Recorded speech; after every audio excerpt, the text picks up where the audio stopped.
Hello and welcome back to Kimchi Rednecks, where today we are in our kitchen. And filming on our new camera. Woo woo! But today we are cooking would you say this is a Korean staple? This is like one of the more popular, like more known Korean dishes. Especially internationally, because if you got somebody from America, you feed them bulgogi. Yes. Because it's meat. And what is bulgogi, Chuck? It is marinated, thinly shaved beef that's fried, usually with some veggies in it, and served with rice. All right, so today I am using a recipe by Sung Kyung Longest, and I think I actually got it right this time. Did I say that right? I think so. I think I did. Yay! I apologize for butchering your name because you have such lovely recipes.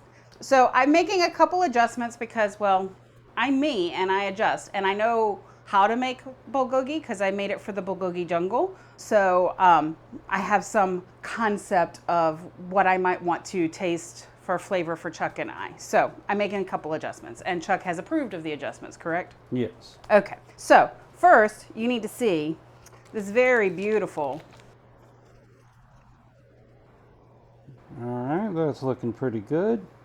Double check my focus. So that's the beef. I think it was an A1++. Yeah, I think it was grade 1++. Yeah, so it's really pretty, very thin. So it's very thin, not a whole lot of fat on it, which is what you're looking for in bulgogi. So the very first thing you're gonna do is chop up your veggies, which I've already done. So this also requires an Asian pear. So legit guys, this is my cup of coffee.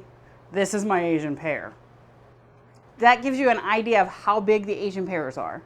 And they're super, super flavorful. It kind of has the texture of an apple, I feel like, more so than the pears that you would know in the States. Some people do call them apple pears. It's but don't fabulous. get confused them with the apple pear you see in the grocery store in America. Those are grown in California. They look similar, but they're smaller and they're not as sweet. These you are want delicious. The real deal. So we are using some grated one of this, but I wanted to show you the size of this. But there's grated one of this. So the very first thing we're going to start with is our garlic. Now I'm going to mix our sauce a little bit separately. And I've already got my half of a large onion sliced thinly in a bowl, which I will add the rest of the veg and meats to. So we'll start with our garlic. So 5 cloves of garlic. You want them minced, which equals about 2 tablespoons. So we'll start with 2 tablespoons. And then we're going to add to that 3 tablespoons of soy sauce. We'll add a tablespoon of mirin. And then actually we're adding a 2nd tablespoon of that because it specifies out 1 tablespoon of rice wine. I don't have rice wine. She said you can substitute tablespoons of dry red wine. I don't have any dry red wine. So mirin is a rice wine, so I'm just going to go with 2 of this. Whether or not that works, we'll find out. We'll find out. I am also going to add, because in our other recipe she used some of the plum extract, I'm going to add about a teaspoon of plum extract because we really enjoy the flavor of that, and I feel like it kicks our recipes up a little bit with just a touch of sweetness, not overpowering. Then we're going to need 2 tablespoons of sugar, 1 tablespoon of sesame oil, and then this is my grated Asian pear, which you probably can't see very well from there, or maybe you can because this is a very good camera now. I could try and zoom in on it. Do you want to zoom? Yeah, let's see if I can zoom. So if you zoom, you'll be able to see that there's a lot of liquid that this Asian pear gives off too. All right, turn a little more toward me. Yep, I can see it. You see the liquid in there? So the Asian pear is going to, when it grates, it's going to still keep a lot of liquid. You're going to use 1 tablespoon of that, and I'm just going to add 1 tablespoon of the shavings and then just a little extra of that. Now I have extra of this because these doggos love Asian pear. So we'll probably add some of this to their dinner just because that is their jam. And then let's see, we need a 1/4 teaspoon of salt. And the reason I think bulgogi is probably one of the more popular dishes here in that Americans are more familiar with is probably because it's one of the ones that doesn't actually require gochugaru or gochujang. So it's a very simple, like your basic thing that's not going to cause too much trouble. By the way, I just added a 1/4 teaspoon of pepper. It's not overly spicy. It also doesn't have any very strong fermented vegetables or pickled vegetables that you find in some Korean dishes. So it's very easy to introduce people to. For your friends who have a palate that is terrified of spice, this is a good beginner recipe in my opinion. So now I'm gonna whisk, which hopefully Chuck will be able to speed up in the editing because otherwise you're gonna hear the whisking sound, so I apologize. So I've got this is the sauce, it's all mixed up. So my onions, as I said, are already here. So I'm going to add into that, the only addition that I have made besides the plum extract is I really love bell pepper. So Chuck agreed that bell pepper could give an additional texture as well as flavor. So we're adding that. And it's not like any vegetables are going to hurt our diet. And then I've got about 5 small green onions or 2 large Korean green onions cut into 1-inch chunks here. So they're going to go in there. And then before you put the meat in, you are actually going to pour the sauce in over top of the veg. So we're going to do that first. I think the dogs smell the Asian pear because May is circling me. I don't know what they could smell over the onion. That onion is powerful, man. My eyes are tearing. I don't know if you guys can see that or not, but my eyes are very teary from it. All right, so I am putting on gloves because I am me and I have a cut on my finger. Shocking, isn't it, Chuck?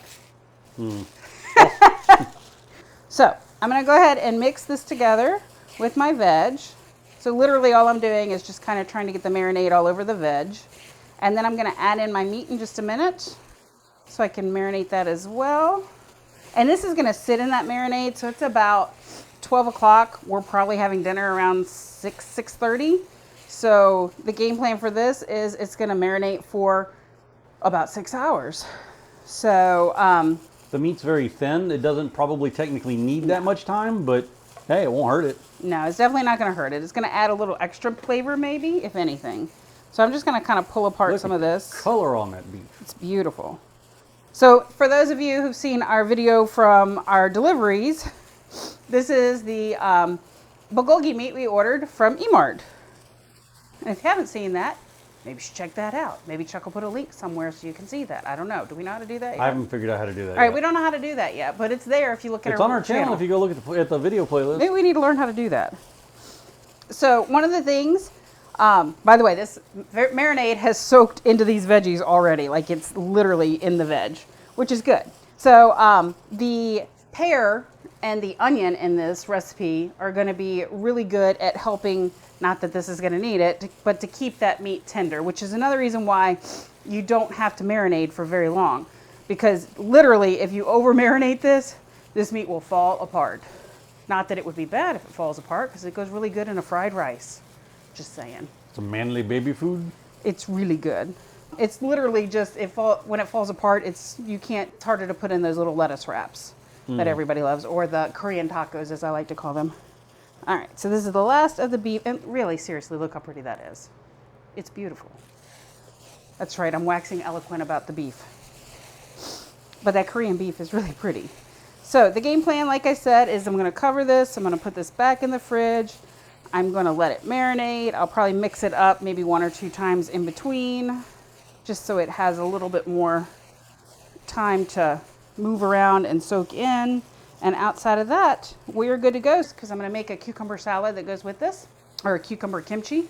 So I'll go ahead and throw that in here so you guys can see the cucumber kimchi, because she does recommend that as a side with that. And then we'll see you guys in about, like I said, 5 hours. And we are back. Here's our intermission. You get an intermission recipe this time. So this is a quick cucumber kimchi recipe that I got from one of the ladies at one of the restaurants that we ate at. And I really like the way that they did it. So it's a quick cucumber kimchi. I'm just gonna assemble it. So I will tell you ingredients as we go. So for this, you're gonna need, I actually have 2 cucumbers, so I actually have to double my recipe. So it's 2 tablespoons of soy sauce. And then 4 tablespoons of rice vinegar. I think Chuck likes it better when I have this stuff already pre-poured. This is probably a little bit faster, but it's a lot more mess. And since I do the dishes, I get a vote, right? All right, so then your gochujang for this amount is gonna actually be a ½ teaspoon, but you can actually do more than that. Her recommendation was a ½ teaspoon for like half of this amount. So we're starting with that much. And then you're gonna need 2 tablespoons of sugar. and half a teaspoon of sesame seeds, which I just have a 1/4 teaspoon set out, so 2 of these. And then I'm going to do a quick stir on that.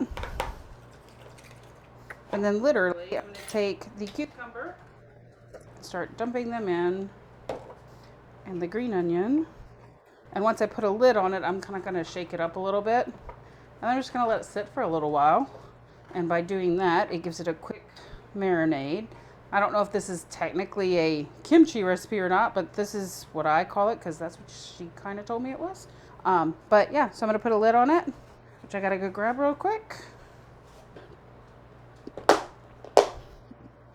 So, sealed. And now I'm just going to do this number. And this just basically makes sure that everything in here is kind of evenly coated with all that goodness. And then we've got a couple more hours before we're going to do dinner and our friend comes over. So this will just sit there and marinate for a couple hours. And that's it. And then we'll serve it with our bulgogi and some rice on the side. And I think we've got some quail eggs and another kimchi that we bought at the store. Store-bought. Like a green onion kimchi or something. I can't remember which one. Oh yeah, it's the garlic stems and marinated garlic.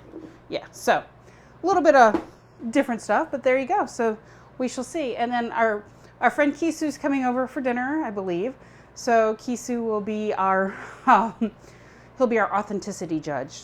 Does it meet the test of is it good enough for Koreans? We shall find out. All right, so we're about to turn on our little stove here. And we want medium-high heat for this. And if you can see, that is our marinated meat. So we're going to start adding some of the meat and veg into our pan. It should take about 10 to 12 minutes to cook. The usual. Thereabouts. It's kind of a stir fry, so we're going to cook that until the meat browns up. Then we'll pull that out and set it in a dish and cook the rest of it. So is that good for the first little bit, or? Yeah, that should be good for the first bit. Marinade in with it. All right, so we'll get that cooking and we'll be back. Now we cook. So here we are with the cooking shot. And there's some that's done. Yes. So we're cooking at about as high as this thing will go, because this is supposed to cook high and fast like a stir fry. Well, and also I wanted to get a little bit more of the peppers in there that I added a little softer. So your little bits of green onion are still crunchy, And the way we like it. And your peppers will still have some crunch as well. Yep. That'll be the one thing Keith will be like, why are there peppers in it? Probably. So we'll finish cooking this up and get ready for dinner and see you then. So Well, Kisu not here is that, gonna taste test for us real quick and let us know how the bulgogi came out. Are you saying did I make authentic Korean barbecue? Well, I can tell you it's good. Let's see how authentic Kisu says it is. Why you don't make a restaurant? Because it's a lot of work for not a lot of appreciation. Is that about right? No, people appreciate a good restaurant. It's just a lot of work. It's a lot of work. And this isn't my recipe. This is somebody else's recipe. It just is a very good recipe. That's been modified on the fly. What did you say this one is called? Yeah, what's the cucumber one called? Also, you made it? I also made that, yeah. It's okay. What is it called? Name? Ui muchim? Oi muchum. Ui muchim. We'll have to figure out how to spell that. Oh, I think I could probably figure out how to spell that. I got that part. So, yay, we've been signed off on by our friendly local Korean friend. Do you want to sign off on it? All right. I tasted it already. I know it's good. What do you think? What do you think, Amy? I think. Oh, I didn't realize you were asking me. I wish I could try it. International taste test. Amy says when she comes back, she'll try it. All right, Internet, that's it for us tonight. We're going to eat. Y'all have fun.